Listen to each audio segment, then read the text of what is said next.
안녕하세요. 사연 읽어주는 남녀입니다. 오늘도 와주셔서 감사드리며 그럼 오늘의 이야기 시작해 보겠습니다. 서방님, 이것 좀 옮겨주세요. 조심해서 옮기셔야 돼요. 아이고 형수님, 아직도 내가 애처럼 보이죠? 어련히 알아서 잘할까. 툴툴대기는 해도 손을 거두는 모습이 대견해 보이기는 합니다. 사람은 안 바뀌는 거라던 말이 있던데 그게 다 그런 건 아닌가 봐요. 그 천방지축 서방님이 이렇게 어엿한 중년의 신사가 될 줄 누가 알았을까요? 그게 다 시아버지의 덕이 아닐까 합니다. 평생 정신 못 차릴 줄 알았던 서방님을 이렇게 사람 굿이라는 인간으로 만들기 위해 자식을 고발하기까지 하면서 정신 차리게 만드셨거든요. 그런 분이 뭐가 그리 바쁘다고 이렇게 일찍 떠나신 건지. 시아버지가 지금 서방님의 모습을 보셨다면 얼마나 흐뭇해 하셨을까 싶으니 더더욱 시아버지가 그리워집니다. 그렇게 잠시 딴 생각을 하는 바람에 전이 타는 줄도 몰랐네요. 형님, 육전 타요. 저와 함께 분주히 제사 음식을 마련하던 동서의 귀띔이 아니었다면 시아버지에게 탄 음식을 드릴 뻔했네요. 아, 미안해요. 잠시 다른 생각하느라. 왜요? 오늘 아주버님이랑 데이트라도 나가세요? 데이트는요. 요새 그이 전시회 준비한답시고 집에도 잘 안 들어오는데 설마 그 사람 전시회 핑계대고 바람 피우는 건 아니겠죠? 아주버님이 그럴 뿐이세요. 저희 그이라면 몰라도. 서방님 요새 딴 사람이잖아요. 회사 일도 완전 부지런이라던데요. 그렇긴 해요. 그나저나 정말 저한테 끝까지 말 안 놓으실 거예요? 그게 저보다 나이도 많은데 꼭 손윗사람이라고 말 놓아야 하는 건 아니잖아요. 그렇긴 해도 형님이 자꾸 존대하니 왠지 거리를 두는 것 같아서 그렇죠. 아닌 거 알면서. 아유, 전 탄다. 이럴 땐 얼른 말을 돌리는 게 상책이겠죠. 동서 말대로 전 시집 올 때부터 동서에게 존대를 했답니다. 저보다 5살이나 많은 분인걸요. 가끔 시어머니나 동서가 아랫사람이니 말을 놓는 게 어떻겠냐는 식으로 말씀하시지만 그건 예의가 아닌 것 같아서요. 무엇보다 시아버지는 그런 제 모습을 좋아하셨는걸요. 집안에서야 손윗사람이라지만 그래도 나이는 무시할 수 없으니 서로 예의를 지키는 게 오히려 더 좋아 보인다고 그러셨다고요. 그래서 시집 온 지 20년이 가까워져 오는 지금도 여전히 말을 못 놓고 있답니다. 근데 동서는 그게 불만인가 봐요. 저희가 말은 비록 이렇게 해도 끈끈한 유대가 있거든요. 한때 동서가 이 집을 떠난 적이 있었어요. 철없던 서방님이 동서와 이혼하고 말도 안 되는 여자와 재혼을 했기 때문이었답니다. 그 바람에 집이 얼마나 시끄러웠는지 몰라요. 자세한 이야기는 뒤에 하겠지만 당시 동서가 집을 떠나면서 남겨진 조카들을 잘 봐달라고 했었어요. 새로 들어올 사람을 믿을 수 없었다는 이유였죠. 그만큼 동서가 저를 믿었다는 뜻이었어요. 비록 당시 함께한 시간은 짧았지만 동서와 저는 서로를 많이 믿었었거든요. 다행히 시아버지의 현명한 선택으로 지금 함께 제사상을 차릴 수 있게 되었지만 만약에 안 그랬다면 상상만 해도 아찔하네요. 사진 속 시아버지의 온화한 미소 뒤에 가려진 결단력이 없었다면 지금도 서방님은 물론이고 집안 전체가 이렇게 화목할 수는 없었을 겁니다. 오늘 들려드릴 이야기는 저희 집안이 다시금 화목해질 수 있었던 사연입니다. 그리고 그 주인공은 이제는 저희 곁을 떠나신 시아버지 되시고요. 그럼 이야기 시작하겠습니다. 안녕하세요. 전 40대의 가정주부입니다. 애들을 키우고 있고 남편은 그림 그리는 화가예요. 저보다는 14살이 더 많은 사람입니다. 덕분에 주변 사람들에게서 도둑놈이라는 소리 꽤나 들었었죠.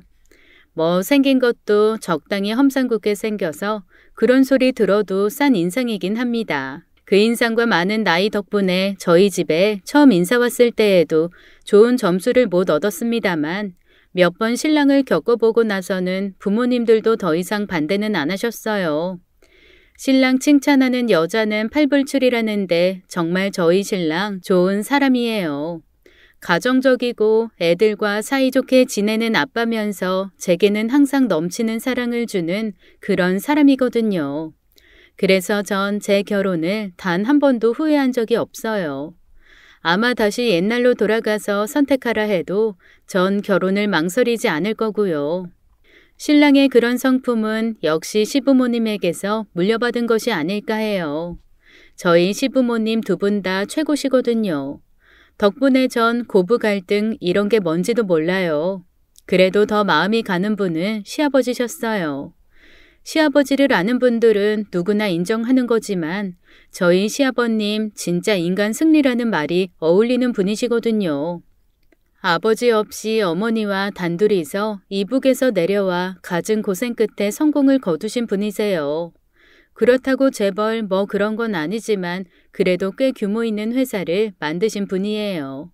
아무것도 없는 사람이 그 정도 회사를 만든 건 정말 대단하지 않나요?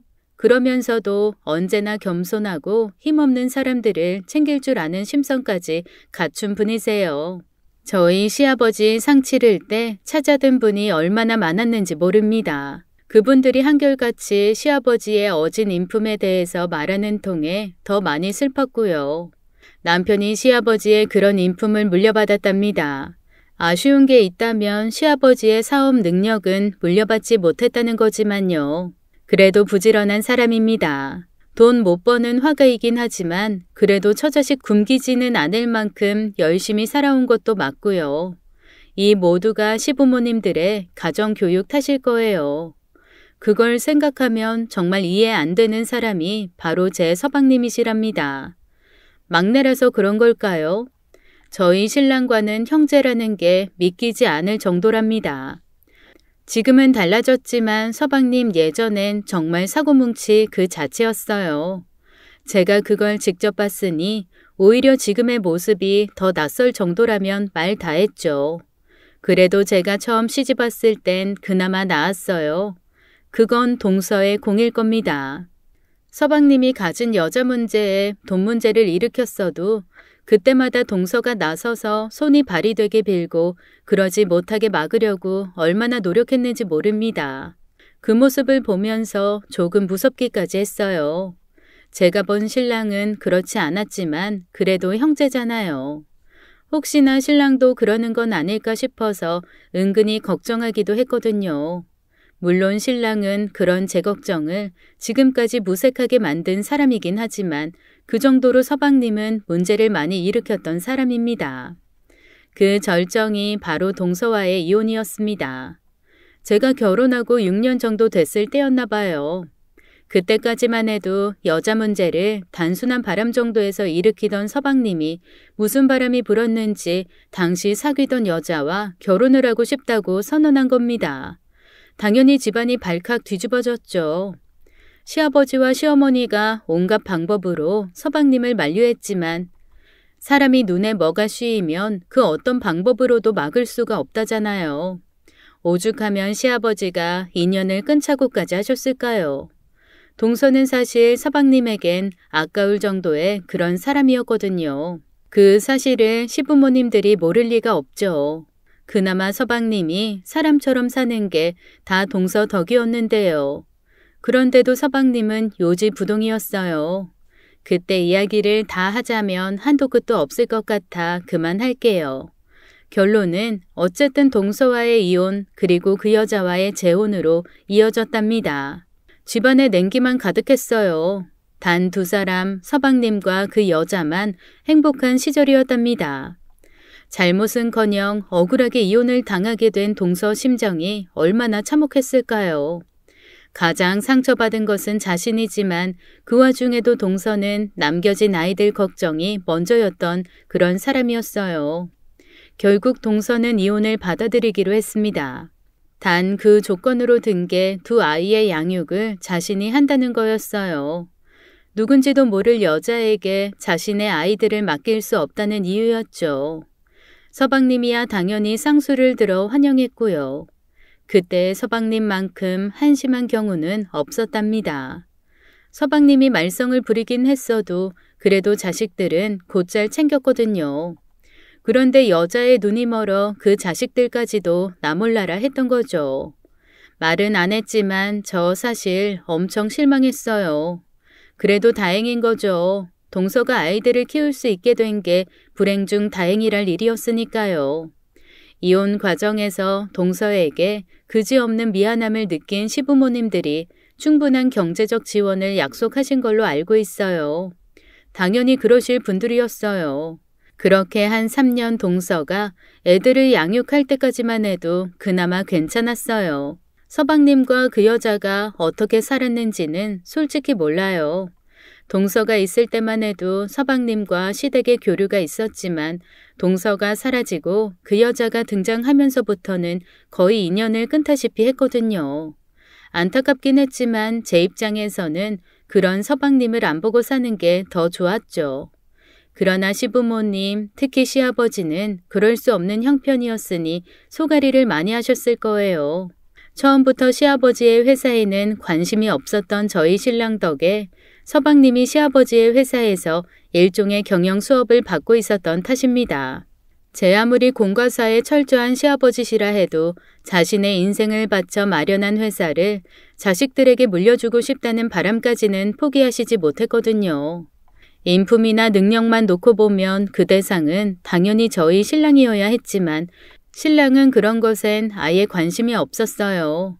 자기가 좋아하는 그림을 그리며 사는 것으로 충분히 만족한다는 사람이었으니까요. 그러니 남은 건 서방님밖에 없었죠. 덕분에 서방님은 대학을 졸업하자마자 시아버지의 회사에 들어갔답니다. 재혼 문제로 내치다시피 한 자식이지만 회사에서는 어쩔 수 없이 볼 수밖에 없었던 거죠. 나중에 알았지만 서방님은 회사에서도 쓸모없는 존재였답니다. 그러니 더욱 속이 쓰리셨을 거고요. 아무튼 서방님의 재혼 후 3년은 그나마 평온한 편에 속했습니다. 문제는 동서의 건강에 적신호가 걸리면서부터였어요. 형님, 요새 애들 키우느라 고생 많죠? 조금만 지나면 편해져요. 동서의 전화였습니다. 동서는 이혼 후에도 사실 저희와의 교류를 이어갔어요. 심하게 말하면 집에서 쫓겨난 건 동서가 아니라 서방님이었다고 하는 게 옳았을 정도였죠.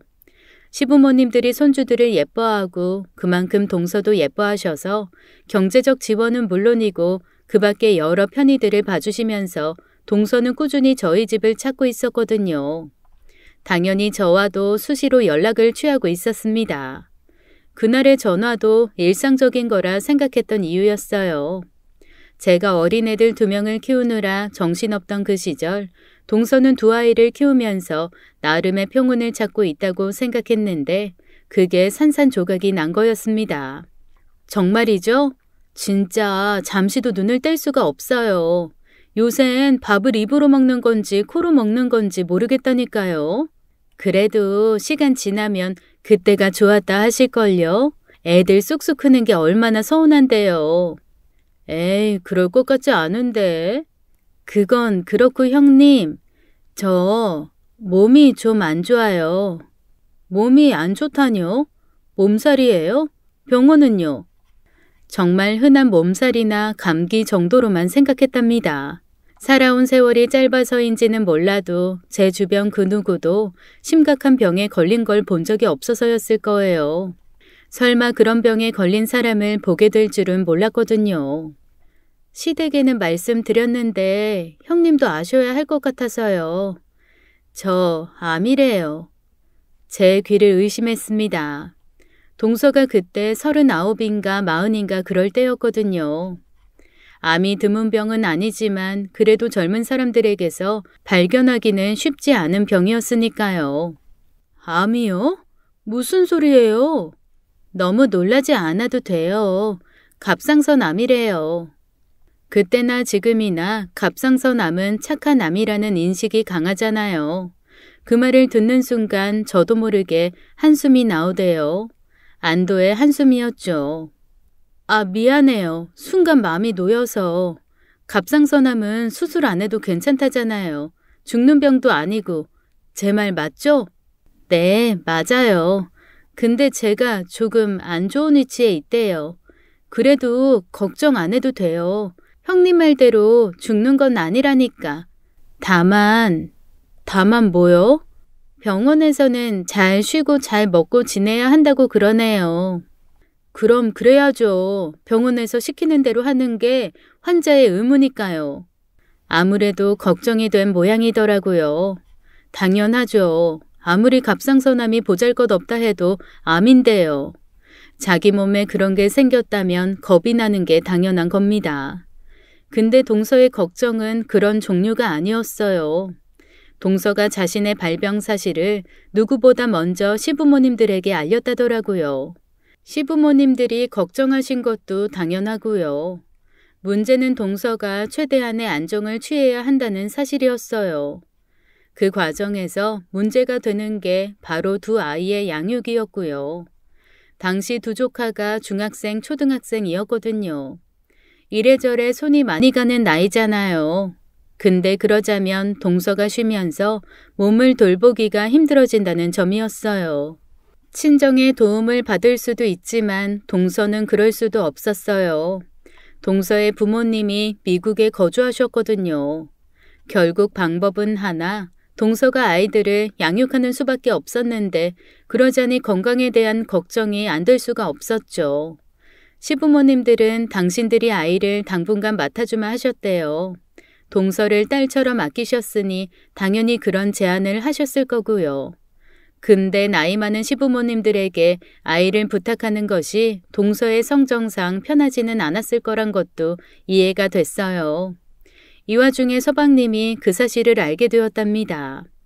무슨 바람이 분 건지 자기가 아이들을 키우겠다고 그랬대요. 원래부터 부성애가 강한 사람이었다면 충분히 그럴 수도 있겠다 싶지만 문제는 서방님이 그런 사람이 아니란 점이었어요. 동서는 당연히 그럴 수 없다고 버텼어요. 그러나 친아빠가 그렇게 주장하니 마냥 버티는 것도 한계가 있었죠. 특히나 동서의 몸 상태로 인해 양육하기가 쉽지 않다 보니 더 그랬답니다. 동서는 한 3개월가량 그 문제로 마음앓이를 해야 했어요. 그게 문제였나 봐요. 몸 상태가 급격히 나빠졌어요. 의사가 펄쩍 뛴 것도 당연하죠. 무엇보다 중요한 것이 마음의 안정을 찾는 것이었는데 그걸 스스로 해치고 있으니 의사로선 만류하는 게 당연했습니다. 결국 당분간이란 조건을 달고 서방님이 두 아이를 데려가게 되었어요. 이 역시 나중에 알게 된 것이었는데 아이들을 데려오자는 아이디어는 그 여자한테서 나온 것이었대요. 시부모님들이 자식인 서방님보다 아이를 더 예뻐하는 기색이 역력하니 혹시 나중에 재산 문제가 불거질 때 아이들을 데리고 있는 편이 더 좋을 거란 판단 때문이었다는 거죠. 사람이 어쩌면 그리 악할 수 있는 건죠. 그러나 그때만 해도 서방님이 아이들을 못 보고 사니 그리워서 그런가 보다 했어요. 그렇게 데려갔으면 잘 키워야 하는 것 아닌가요? 동서와 있을 때만 해도 얼굴에 윤기가 흐르던 아이들이었는데 서방님 집에 들어가면서부터는 모양새 자체가 달라졌어요. 요새 우리 맨날 햄버거에 피자 먹어요. 게다가 공부하란 소리도 안 들으니까 완전 좋아요. 서방님이 아이를 데려간 후 오랜만에 본 둘째 조카가 그런 말을 하더라고요. 대충 알 것 같았어요. 아이들에게 제대로 된 신경을 쓰지 않는다는 뜻이었죠.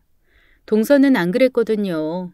항상 아이들 입에 들어가는 음식은 건강을 생각해서 세심히 준비했으니까요. 근데 서방님과 그 여자는 애초부터 그럴 생각이 없었던 거예요.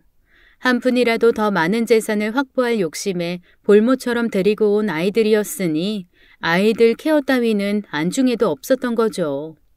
문제를 해결하기 위해선 동서의 건강이 최대한 빠른 시일 내에 원상복구되어야 했지만 그게 뜻대로 되지 않았어요. 원래부터 그렇게 건강한 체질이 아니었던 동서였어요. 그 상황에서 갑상선암이 발발했으니 몸이 쉬이 버티지 못하더라고요. 조금만 움직여도 피곤하다면서 하루 종일 집안에 누워있는 게 전부였거든요. 오죽하면 시어머니께서 친정인 미국으로 가서 쉬다 오는 게 어떻겠냐고 말할 정도였어요. 결국 동서는 미국행을 택했답니다. 스스로 생각해도 이렇게 계속 살다 보면 아이들을 다시 데려올 몸을 만들 자신이 없었던 거예요. 동서에겐 자신이 죽고 사는 것을 떠나 아이들을 다시 데려오기 위한 몸을 만드는 것이 최우선적인 과제였으니 그럴 수밖에 없었던 거였답니다. 그렇게 동서가 미국으로 떠나고 아이들은 이제 그 누구의 간섭도 없이 서방님의 보호하에서 자라야만 했어요. 처음에는 좋다던 아이들이었지만 자기들이라고 모를까요. 동서의 잔소리와 간섭이 결국은 자기들을 진심으로 사랑했기에 나온 것이라는 것을 금세 깨닫더군요. 가끔 시댁에서 아이들을 볼 때면 그런 말을 하기도 했어요. 엄마 보고 싶은데 형이 전화하지 말래요. 전화해서 이상한 소리 하면 엄마 건강에 해롭다고. 진짜 그래요, 숙모? 몇 번을 말해. 우리가 잘 지내야 엄마가 빨리 돌아온다고. 너 지난번처럼 전화해서 엄마 잠도 못 자게 하면 혼난다. 우리가 저녁이라고 미국도 저녁인 건 아니라고 몇 번을 말해. 지영이 말도 맞고 지웅이 말도 맞아. 그래도 형 말대로 당분간은 엄마 편하게 쉬게 조금만 보고 싶어도 참자. 그럴 수 있지? 갈수록 윤기를 잃어가는 아이들을 보니 서방님이 애들을 어떻게 키우는지는 안 봐도 뻔하다 싶더군요. 그럼에도 뭐라 말할 수가 없었습니다. 제 아무리 사랑스러운 아이들이라 해도 친아빠는 따로 있으니까요. 제가 그럴 정도인데 시부모님이라고 해서 모를 리 없었습니다. 그 얼마 전에는 시아버지가 서방님에게 꽤나 잔소리를 했다셨거든요. 그런데도 달라지지 않는 서방님이 정말 싫었습니다. 더 싫었던 건 아이들을 맡으면서 자기가 진짜 이 집안의 둘째 며느리라도 된 양 행동하는 그 여자였어요. 이전에는 집안 모임이나 대소사에 거의 참여하지 않던 그 여자가 아이들을 양육하면서 부쩍 시댁에 오는 일이 늘었답니다. 문제는 그러면서도 자기는 마치 손님인 양 행동하는 것이었습니다. 저기 음식 좀 가져다 줘요. 수저는 아버님 어머님 거 따로 있으니 틀리지 않게 놔주시고요. 내가 그걸 어떻게 알아. 자기가 잘 아니 자기가 놓으면 되겠구만. 제가 지금 음식 준비해서 그래요. 그 정도는 해야죠. 어머님도 일하시는데. 아 진짜 자기가 뭐라고 이래라 저래라야. 마지막 말은 혼잣말인 것처럼 했지만 그건 분명히 저 들으라고 하는 소리였어요. 정말 화가 났지만 사실 그땐 똥이 더러워서 피한다는 심정이었거든요. 저 그 여자한테 단 한 번도 동서라고 부른 적이 없답니다. 그 여자가 서방님과 사는 내내 그랬어요. 제게 동서는 미국으로 간 동서뿐이었으니까요. 시부모님들도 저랑 크게 다르지 않으셨을 겁니다. 그렇지만 자기 자식이랑 살고 있으니 싫어도 본다는 정도였고요. 저도 잘한 건 없죠. 그렇지만 그건 그 여자가 스스로 자초한 거예요. 재혼이든 뭐든 서방님과 결혼해서 사는 거면 뭐가 됐건 이 집안의 며느리잖아요. 며느리가 시댁에 온 거면 최소한 자기 도리는 다 해야 정상 아닐까요? 가끔씩 와서는 한다는 게 고작 명품백 과시나 하는 게 다인 그런 여자였습니다. 저야 그럴 형편도 아니고 그런 것에 관심도 없으니 그 여자가 과시를 하던 말던 신경이 쓰인 것도 아니지만 말입니다. 그래서 모르는 타인처럼 대한 거였어요. 올바른 행동이 아니란 건 잘 압니다. 나이에 상관없이 윗사람으로서 그 여자를 끌어안을 생각을 했어야 하는 건지도 모르겠어요. 그런데 그러고 싶지 않았습니다. 제가 많이 모자란 탓이겠지만 미국에 가 있는 동서를 생각하면 그게 맞다고 생각했거든요. 사실 윗사람 행세를 하는 것도 싫었습니다. 그 말은 제가 그 여자를 받아들이는 것으로 생각돼서요. 그래서 그 여자의 행동이나 말투가 거슬려도 가급적 못 들은 척, 못 본 척 넘어갔던 거였어요. 근데 그날은 그러질 못했습니다. 아무리 서로 대면대면 모른 척 한다 해도 지켜야 할 선이라는 게 있는 거니까요. 지금 뭐라고 그랬어요? 자기라니요. 그리고 이래라 저래라가 아니고 서로 할 일은 하자는 거예요. 언제나 아무 소리 없던 제가 발끈하고 나서니 처음엔 좀 놀란 눈치였습니다. 그러다 바로 본색을 드러내더군요. 내가 못할 소리 한 것도 아닌데 뭐. 꼴에 손윗사람 행세를 하고 싶나 본데 그런 건 먹히는 상대한테나 하는 거라고. 별꼴이야. 꼴에라뇨. 여기가 어딘 줄 알면서 그런 소리를 하는 거예요? 당장 사과해요. 사과? 내가 왜 그래야 하는데? 기가 막혀서. 그날은 도저히 참을 수 없었습니다.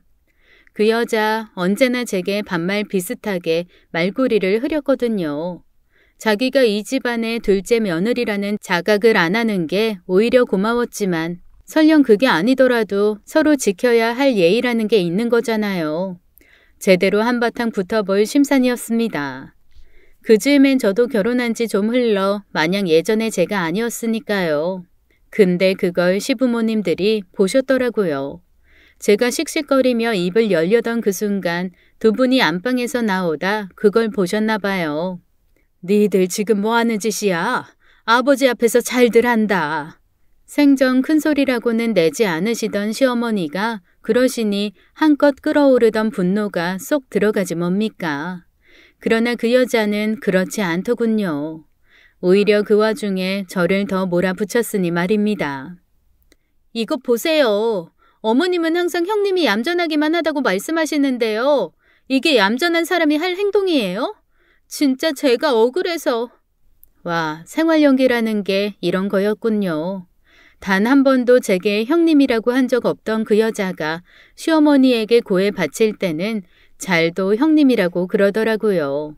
제가 집안일을 잘 몰라서 그러는 건데 그걸 형님은 하기 싫어서 그런다는 식으로 트집 잡고 뭘 하시는데 저 진짜 억울해요. 금세 울 것 같더라고요. 진짜 울고 싶은 사람이 누군데. 바보 같은 저는 아무 말도 못하고 얼어붙은 채 서 있었답니다. 그게 아니라고 말해야 했는데 저 시집오고 처음으로 화를 내시는 시어머니를 접하자 그대로 몸이 굳어버린 때문이었어요. 됐다. 그만해라. 2번 다시 집에서 큰 소리 내지 말고. 시어머니야 그래도 시아버지는 현명한 판단을 해주실 거라는 기대가 산산조각났습니다. 시아버지는 가타부타 말씀도 안 하시고 그대로 안방으로 들어가 버리셨거든요. 솔직히 그 여자의 거짓 연기와 시어머니의 화보다 더 서운했던 게 시아버지의 반응이었어요. 언제나 사리분별이 명확하신 모습을 보여주셨으니 그때도 그 여자의 연기 정도는 알아채고 제 편을 들어주실 거라 믿어서 더 그랬나 봅니다. 그렇게 한바탕 폭풍이 휩쓸고 간 그날 저녁 집으로 돌아와서는 만만한 남편을 잡고 신세 한탄을 했습니다. 당신도 알죠? 그 여자가 얼마나 사악한지. 어머니 앞에서 글쎄 나보고 형님이래요. 보통 때는 형님이란 말은 고사하고 반말이나 해대면서. 근데 아버님은 그걸 보고도 가만히 계시더라니까. 나 진짜 억울해요. 우리 애기 많이 억울했나 보네. 아이, 그럴 법하다. 당신이 문제예요. 맨날 애기 그러니까 다른 사람들도 다 그런 줄 알잖아요. 오죽하면 상현이랑 상진이도 저한테 불리하다 싶으면 애기 화낸다 그럴까. 그래? 안 되겠다, 이놈들. 엄마한테 애기가 뭐야. 근데 내 눈엔 진짜 당신이 애기처럼 보이는걸. 난들 어떡해. 여보. 알았어, 안 그럴게. 근데 당분간만 참아줘. 당신이 아는 것보다 아버지 훨씬 치밀한 분이셔. 응? 그게 무슨 말이에요? 그냥 그런 게 있어. 아무튼 조금만 기다려봐. 남편이 무슨 얘기를 하는 건지 도통 모르겠더군요. 혹시 제가 모르는 무언가가 있는 거였을까요? 그럴 수도 있습니다. 남편이 회사 일에 관여를 안 하는 것뿐이지 그렇다고 집안의 장남으로서의 책무에까지 무심한 사람은 아니었거든요. 가끔 보면 서재에서 시아버지와 무슨 이야기를 하는 때도 있고 하는 걸 보아선 제가 모르는 어떤 이야기를 했을 거라는 짐작이 갔습니다. 아무리 그래도 그 여자의 뻔뻔함을 방관한 시아버지에게 서운한 마음이 생기는 건 어쩔 수 없었어요. 그게 어떤 결과를 불러올지도 모르는데 말입니다. 제 예상이 맞았어요. 그날 자신의 행동이 시부모의 눈에는 억울한 둘째 며느리의 구박 정도로 여겨졌다고 생각한 건지 그 여자는 그날 이후 부쩍 시댁일에 매달렸거든요. 제가 옹졸한 건지는 몰라도 그게 그렇게 가식적으로 보일 수가 없었습니다. 근데 시부모님은 그게 나름 흡족하신 눈치였어요. 그걸 보여주는 일이 하나 있었어요. 말씀드렸다시피 시아버지는 맨몸으로 회사를 일궈내신 분이세요. 시어머니 역시 그 과정을 다 지켜보셨고요. 제가 이 집으로 시집 올 때만 해도 어느 집 못지않은 부를 지니고 계셨지만 그전에는 정말 힘들게 사셨다는 뜻입니다. 그래서인지 두 분 다 부를 과시하거나 허투루 돈을 쓰지 않으셨어요. 웬만한 여자라면 하나쯤은 가지고 있을 법한 명품백 하나 가지지 않은 분이 시어머니셨어요. 정말 관심이 없으신 건지 혹은 그런 데 쓰는 돈을 아까워하시는 건지는 모르겠지만 분명한 건 그거였죠. 그런데 어느 날 그 여자가 명품백을 사와서는 시어머니께 드린 거 있죠. 그것도 저 보란 듯 제 앞에서요. 어머니, 이게 요즘 잘 나간다는 그 가방이에요. 한번 들어보세요. 어머나, 진짜 잘 어울리세요. 이제 어머니 위치쯤 되시면 모임 같은데 이런 거 하나 들어주셔야죠. 이런 걸 왜 사와? 너희가 돈이 어디 있다고. 됐다, 괜찮아. 저야말로 괜찮아요. 저희가 돈이 없어도 어머니 백 하나 정도는 사드릴 수 있어요. 진작에 그랬어야 하는데 죄송해요. 그러면서 저를 보더라고요. 그 눈길에 담긴 의미 정도를 모를 리 없죠. 얼마 안 된 자기가 시어머니를 챙겼는데 너는 그 긴 세월 뭐 했냐는 거였죠. 사실 저희 형편이 그런 비싼 백을 살 처지도 아니었지만 설마 시어머니가 그걸 받으실 줄은 몰랐어요. 제가 있으니 크게 내색은 안 하셨지만 왠지 좋아하시는 눈치였죠. 그 이후로도 그 여자는 수시로 비싼 선물을 시어머니께 갖다 바쳤답니다. 그런 일이 반복될수록 그 여자의 기세는 등등해져 갔고요. 언제부터는 그 여자가 마치 이 집안의 유일한 며느리라도 되는 양 행동했음에도 전 아무것도 할 수가 없었어요. 제가 어리석어서 그랬어요. 그 여자가 갖다 바치는 선물에 시부모님의 마음이 돌아선 거라고 생각한 거죠.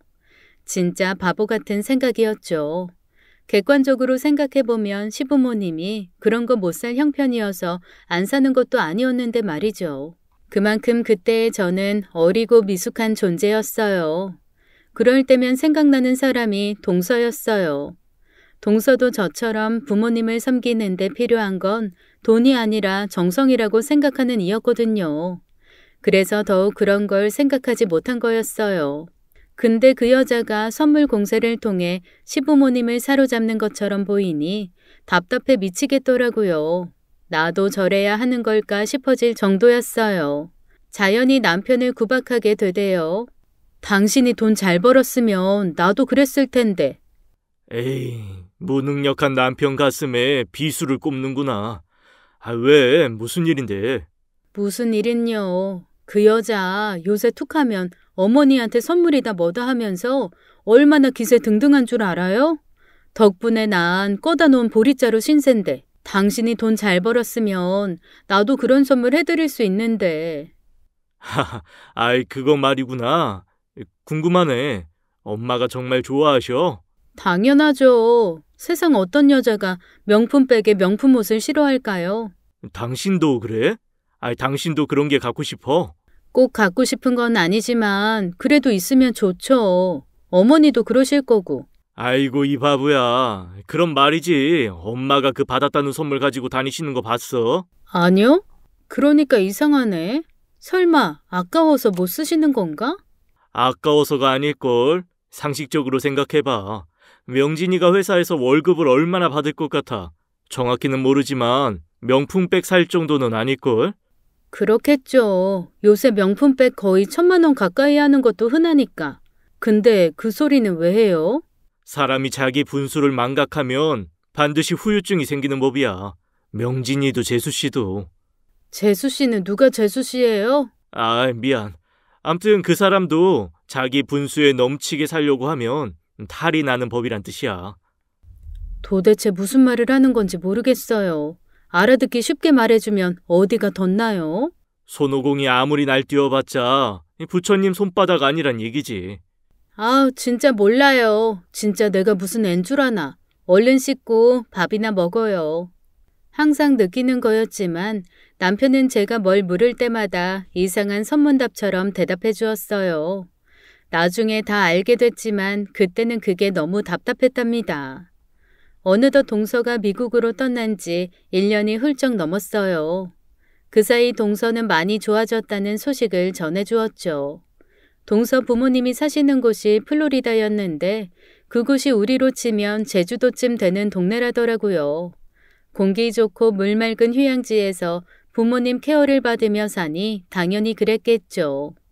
저 조만간 한국에 갈 수 있을 것 같아요. 정말이요? 몸은 진짜 괜찮아진 거 맞죠? 네, 이제 너무 건강해졌어요. 요샌 아침마다 5km씩 조깅도 하는걸요. 아마 저 보면 형님 깜짝 놀랄걸요? 너무 까매져서. 다행이다. 어서 와요. 나 요즘 너무 속상한데 어디 말할 데도 없고. 미안해요. 동서가 왜 미안해요? 무슨 일인지는 알고 그러는 거예요? 글쎄요. 아무튼 조만간 제가 들어가면 형님 속 시원하게 해줄지도요. 그렇게 통화를 마쳤답니다. 동서가 남긴 알쏭달쏭한 말이 걸렸지만 그걸 곱씹을 틈이 없었어요. 중요한 건 동서가 귀국한다는 거였으니까요. 물론 그 와중에도 그 여자의 재력과시는 끊이질 않았답니다. 얼마 전에는 서방님이 비싼 외제차를 뽑았다면서 자랑하기도 했고요. 듣기로는 그 차에 시부모님들 태우고 외식을 하기도 했다는데요.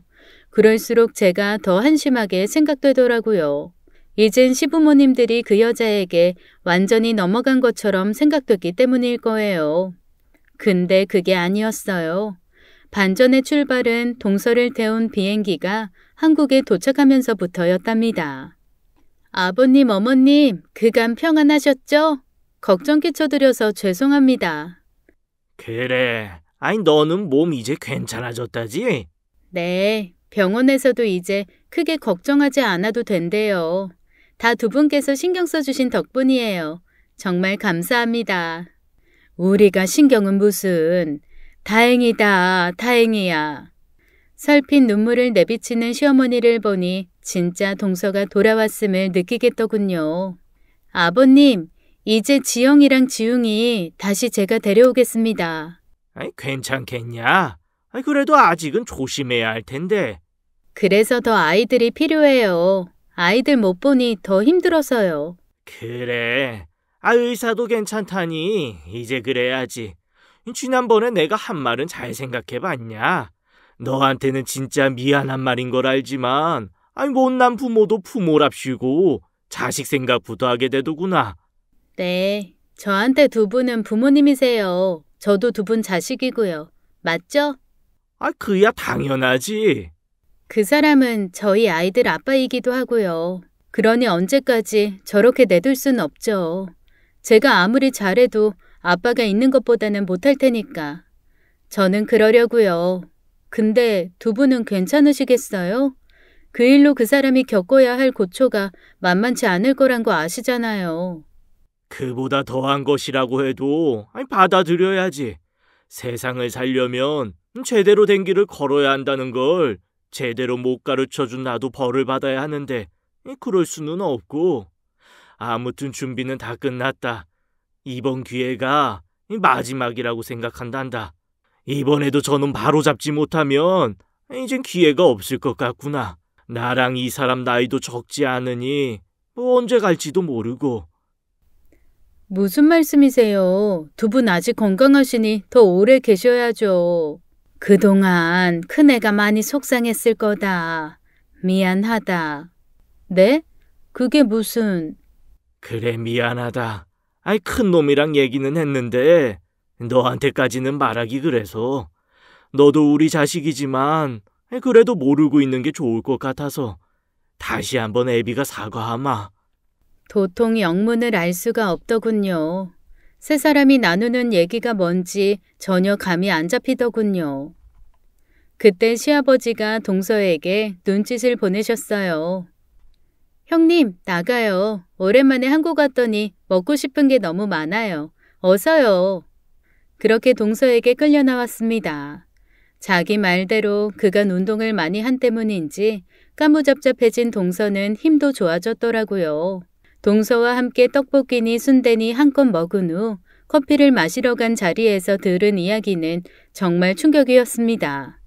정말이요? 그런 게 있는데 왜 저만? 아, 진짜 너무드래요. 미안해요. 근데 형님까지 아실 건 없다고 아주버님이 그러셔서. 저도 같은 생각이었고요. 그래도 이제 아시게 됐잖아요. 그러니 봐주세요. 네? 그간 저만 바보였더군요. 그렇지만 한편 생각하면 제가 직접 관련된 문제가 아니니 저와 의논하고 말고 할 사안이 아닌 것만은 분명했어요. 그보다는 너무 놀랐다는 게 더 솔직한 심정이었죠. 자식을 바로잡기 위한 부모의 고육지계가 실존한다는 것도 그랬고 그런 일을 대범하게 승낙해준 동서 역시 대단해 보이더라고요. 새삼 동서가 어른이다 싶대요. 거기 비하면 저는 남편 말대로 애기에 불과했답니다. 많이 생각해봤는데 저라면 동서처럼 못했을 거거든요.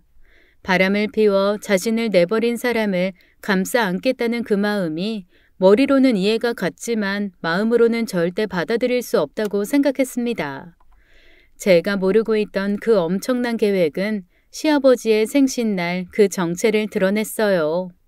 어느새 자신이 진짜 며느리로 인정받았다고 생각한 그 여자가 비싼 선물을 들고 시댁에 방문했답니다. 저는 그 한참 전에 와서 열심히 음식을 준비하고 있었고요. 근데 좀처럼 손에 일이 잡히지 않더라고요. 무슨 일이 생길 거라는 걸 들었기 때문이었어요. 의뢰 그랬듯 손자들의 선물을 받으신 시아버지가 한박 웃음을 지으셨습니다. 그리곤 이어진 그 여자의 선물 증정식. 아버님, 이게 그렇게 비싼 와인이래요. 돈 있어도 못 구하는 건데 저희가 사방팔방 수소문 끝에 구했어요.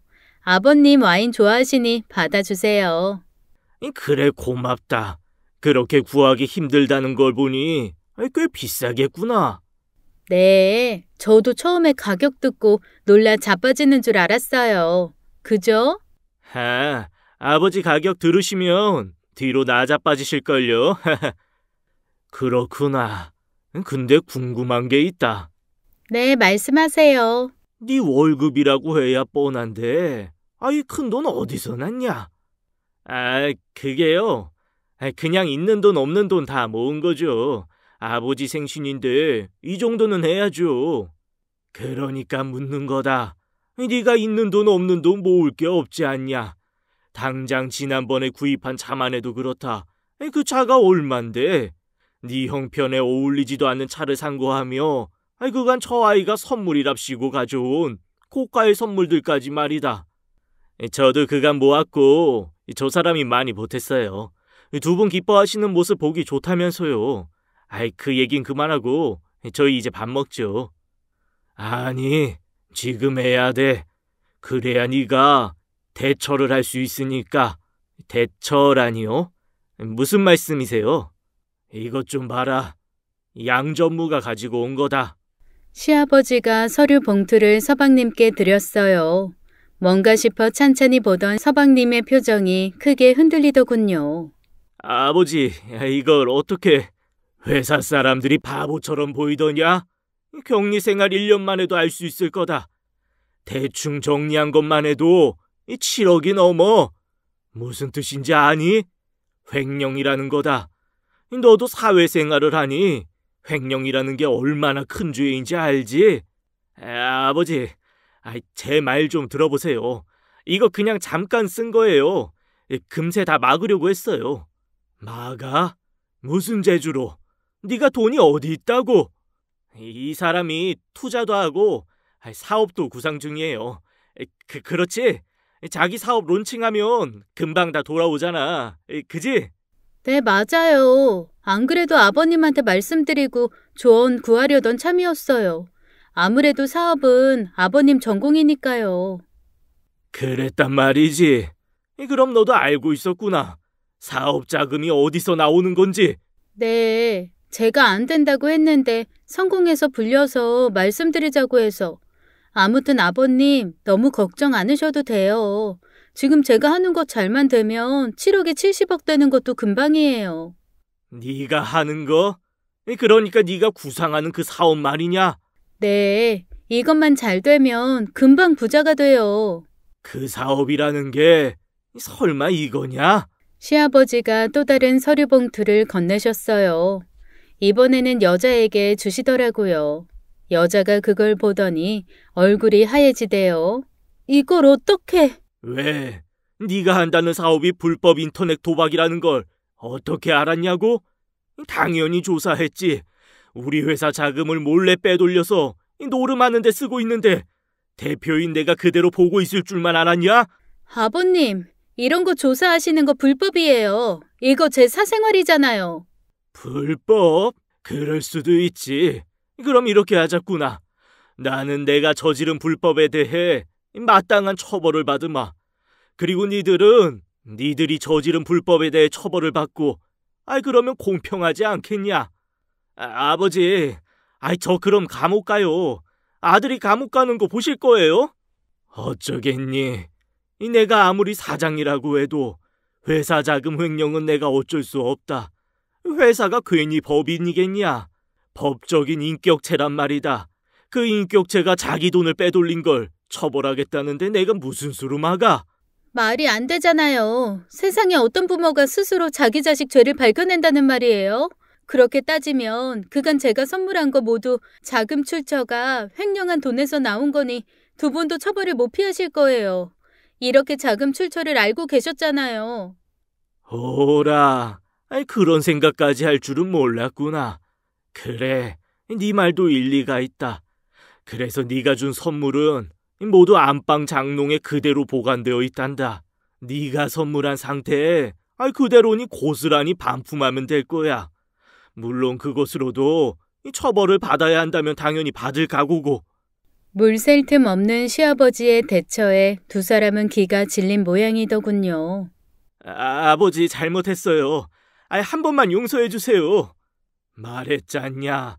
내가 용서한다고 없던 일이 될 수 없다고. 사람은 자기가 한 선택에 대한 대가를 치러야 하는 법이야. 아비가 그걸 진작에 가르쳐주지 못해서 미안할 뿐이다. 그래도 조언을 한다면 횡령한 금액을 일단 회사에 변제하고 조사를 받는 것 정도겠지. 일단 피해 복구가 되면 처벌이 훨씬 가벼워질 테니까. 아시잖아요. 그 돈 이미 다 쓴 거. 아버지 말대로 제가 무슨 돈이 있어요. 돈이 없다면서 왜 그렇게 산 거야? 다 내 잘못이다. 네가 처음 잘못했을 때 막았어야 했는데. 아버지 제발요. 일단 아버지가 내주세요. 그럼 제가 열심히 일해서 다시 갚을게요. 원래는 그러는 게 맞지만 애비가 돈이 없어. 애비 손에 남은 거라곤 이 집이랑 노후자금 얼마가 전부인걸. 왜 그러세요? 말이 안 되잖아요. 정말이다. 애비 재산 이미 대부분 증여했거든. 증여요? 저한테는 안 주셨잖아요. 자식인 제가 아니면 누가요? 설마 형이요? 나를 왜 걸어? 나 받은 거 없다. 난 처음부터 아버지 재산 받을 생각도 없었고. 아주버님도 아니고 이이도 아니면 누군데요? 나한테 손주가 넷이다. 그 애들한테 골고루 나눠줬지. 원래는 자식들한테 줘야 맞지만 큰 놈은 안 받겠다 그러고 작은 놈은 회사 돈이나 훔치는 놈이니 그럴 수는 없고 그러고 보니 남은 건 손주들밖에 없더구나. 아버지, 아무튼 난 돈 없다. 내가 할 수 있는 말은 이것뿐이야. 바로 그때였습니다. 듣고 있던 여자가 막 웃더라고요. 저 진짜 그 여자가 미친 줄 알았습니다. 그러셨다고요? 아이고 대단하시네. 재산이 없다는 말이잖아요. 그럼 더 눈치 볼 것도 없네. 당신 뭐해요? 당신 자식들한테 돈 있다잖아. 당신 자식들 미성년자니 그 돈 관리할 권한은 당신한테 있는 거고. 적어도 10억 이상은 될 텐데 뭐가 걱정이야? 저 가슴이 내려앉는 줄 알았어요. 저 같은 일반인들은 전혀 모르는 얘기를 저리도 당당하게 하다니 말이에요. 근데 순간 걱정이 되더라고요. 그 여자 말대로 조카들 재산을 서방님이 마음껏 뺐으면 어떡하나 싶어서요. 그런데 나머지 식구들은 전혀 놀라는 표정이 아니던걸요. 참 명확하구나. 그래서 그게 네 본심이었냐? 이 사람한테 선물 준 것도 결국은 우리 재산이 탐나서 그런 거란 말이지. 뭐 이렇게까지 됐으니 못할 말도 없죠. 안 그런 건 아니죠. 두 분이 시골 촌로였으면 그럴 이유도 없죠. 그게 사람 마음 아닌가요? 그래, 솔직해서 좋구나. 네가 솔직해줬으니 나도 솔직해줘야겠지. 네 말대로 지형이 지훈이한테 준 재산은 아직 아이들이 미성년자니 지들 마음대로 못 쓰는 거 맞다. 당연히 아이들 부모가 재산을 관리할 권리가 있는 것도 맞고. 그러니까요. 이렇게 준비하신 분이 그건 미처 생각 못 하셨나 보네요. 이래서 사람은 늙으면 서글프다니까. 정작 필요한 건 까먹으시니. 하하. 그렇구나. 근데 꼭 아빠만 재산 관리하려는 법이 있는 건 아니지 않을까? 그 여자 미국에 있다면서요. 곧 죽을 여자가 뭐라겠어요. 그러다 멈칫하더라고요. 설마. 이제 머리가 도나 보네. 이 지용이 앞으로 간 재산은 그 아이가 관리하도록 해놓았단다. 명진이 놈은 회사 자금 횡령한 전력이 있어. 관리인에서 누락될 거고. 두 사람의 얼굴이 썩어가더군요. 그걸 보는 제 마음은 하늘을 날 듯 기뻤고요. 문득 예전에 남편이 했던 선문답이 떠오르지 뭡니까? 내가 아는 것보다 훨씬 치밀하신 분이 아버님이라고 했던 남편의 말입니다.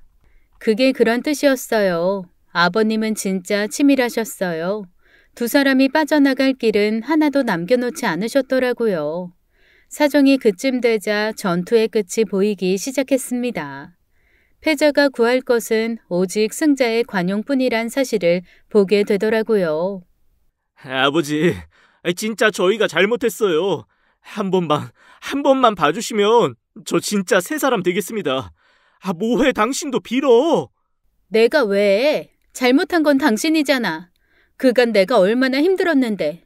말도 안 듣는 애 새끼들 간수했지. 거기다 돈 실컷 쓰게 해준다더니 실제로 실컷 쓴 게 뭐가 있어? 난 몰라. 당신이 알아서 해. 난 갈 거니까. 결정적인 순간이 오자 여자가 기다렸다는 듯 발을 빼더군요. 진짜 얄밉대요. 마음 같아선 뺨이라도 갈기고 싶었답니다. 이래서 사람은 이 어려움을 함께 겪어야 하는 법이란 말이 있는 게다. 그래 어떠냐? 저 여자가 정말 지영이 애미를 버리고 어딜 가치가 있을 것 같으냐? 대답이 나올 수 있는 상황이 아니었습니다. 바보가 아닌 이상해야 저 여자의 본색을 직접 확인한 뒤였으니까요. 그래 가라. 대신에 너도 죗값은 치르게 될 거다. 내가 왜요? 횡령은 저 사람이 했는데. 아까 네 입으로 그러지 않았냐? 네가 불법 도박하는 데 쓴 돈이 어디서 나온 건지 알았다고. 게다가 불법 도박을 한 증거도 여기 있고. 말했지. 사람은 자기 선택에 대한 책임을 져야 한다고. 한때나마 우리 집 식구로 살았으니 그 정도는 알게 해줘야 하는 게 내 의무지 싶다. 기대하려무나. 미친 늙은이. 그래, 어디 마음대로 해봐. 제가 낄 자격도 없고 끼어서도 안 되겠지만 이것만은 예외였습니다. 제가 세상에서 가장 존경하는 분에게 입에 담지 못할 욕설을 내뱉는데 그걸 보고 있을 수는 없었거든요. 짝, 뭐야, 너 미쳤어? 그래, 미쳤다. 미친 여자한테 맞아보니 어때? 다들 놀랐지만 얼굴에는 통쾌해야 하는 기색이 역력하더라고요. 특히 남편이 더 그랬어요. 그 여자가 손을 들어 저를 치려는데 남편이 그 손을 움켜쥐었습니다. 어디서 함부로 손을 써? 남편이 눈앞에 있는데. 나 놓으라고. 내가 그냥 있을 줄 알아? 폭력으로 고소할 거야. 그래 해. 안 그래도 갑자기 큰 돈이 생겨서 어디 쓸까 했는데 다행이네. 그 돈으로 비싼 변호사나 사지 뭐. 그리고 아버지는 좋게 말했는데 난 안 그래. 당신 각오 단단히 해. 내가 이 돈으로 당신 형량 최대한 많이 나오게 해줄 테니까. 어차피 꽁돈이라 쓰는 것도 어렵지도 않고. 씩씩대던 여자는 그렇게 집을 나섰습니다. 더 이상 머물러 봐야 자기한테 이로울 게 없다는 걸 알았던 거죠. 그렇게 여자가 떠나고 남겨진 건 서방님이었네요. 서방님은 망연자실한 표정이었습니다. 울며 엎드려 빈다 한들 해결책이 나오지 못할 거란 걸 알아서인지 그저 넋을 놓고만 있더군요. 그 모습을 바라보는 시부모님의 심정은 그보다 더 괴로울 테지만 그럼에도 물러설 수 없다는 게 비극이었습니다. 자식을 바로잡을 마지막 기회라고 생각하셨기 때문이었어요. 바로 그때였습니다. 누군가 그 침통한 분위기를 깨고 들어섰거든요. 동서였어요. 동서를 본 서방님의 표정이 이루 말할 수가 없었습니다. 방금 전 그 여자를 겪고 난 뒤였으니 진심으로 자기를 아껴준 동서를 보기가 더 그랬을 테니까요. 동서는 서방님을 한번 보고는 입을 열었습니다. 아버님, 죄송합니다. 저 사람이 한 짓 뭐라고 말씀드릴 게 없어요. 일단 이것부터 받아주세요. 동서가 내민 것은 통장이었습니다. 당신 뭐 하는 거야? 아버님이 지영이랑 지웅이 키우라고 준 돈이에요. 횡령 금액 전부는 아니지만 얼추 비슷할 거예요. 일단 이 돈으로 회사에 입금하고 나머지는 제가 준비해 볼게요. 그렇다고 소를 취해야 하란 뜻은 아니에요. 죄를 지었으면 벌을 받아야죠. 회사 대표가 아니라 아버지로서 한 번 더 기회를 주셨으면 해요. 제가 이 사람 옆에서 그 기회 살릴 수 있도록 노력해보고 싶어요. 괜찮을까요? 여보. 서방님은 눈앞의 일들이 믿기지 않는 모양이었습니다. 자기가 내쫓은 사람이 자신의 가장 큰 위기를 해결해 나가는 모습이 이해가 안 됐을 거고요. 동서는 그런 사람이었습니다. 시부모님을 제외한다면 이 세상에서 가장 서방님을 위하는 사람이었던 거죠. 그런 사람을 내팽개친 자신이 얼마나 쓰레기인지 깨닫지 않았을까요? 그날 서방님 정말 큰 소리로 우셨답니다. 그러면서 자기 처벌받게 내두라고까지 했고요. 동서에겐 그럴 필요 없다고 소리친 건 물론이고요. 그렇다고 동서가 자신의 뜻을 꺾진 않았지만 말입니다. 그렇게 그날의 소동은 막이 내렸어요. 동서가 준 돈으로 회사 횡령 자금을 대부분 막았고 모자란 부분은 남편이 해결했습니다. 그렇다고 죄가 사라진 건 아니었어요. 서방님은 횡령으로 인한 처벌을 받았습니다. 자금을 다 변제한 점을 인정받아 집행유예에 처해졌어요. 그리고 그 여자는 횡령 공모와 함께 불법 도박을 이유로 벌금형에 처해졌답니다. 법이 너무 가볍게 대응한 것 같은 점은 못내 아쉽지만 그 여자를 두 번 다시 보지 않아도 된다는 점만으로도 일단은 기분이 좋아졌습니다. 그 일 이후 서방님은 회사를 나와 모 회사의 영업사원으로 취직했어요. 익숙치 않은 일이지만 열심히 하더군요.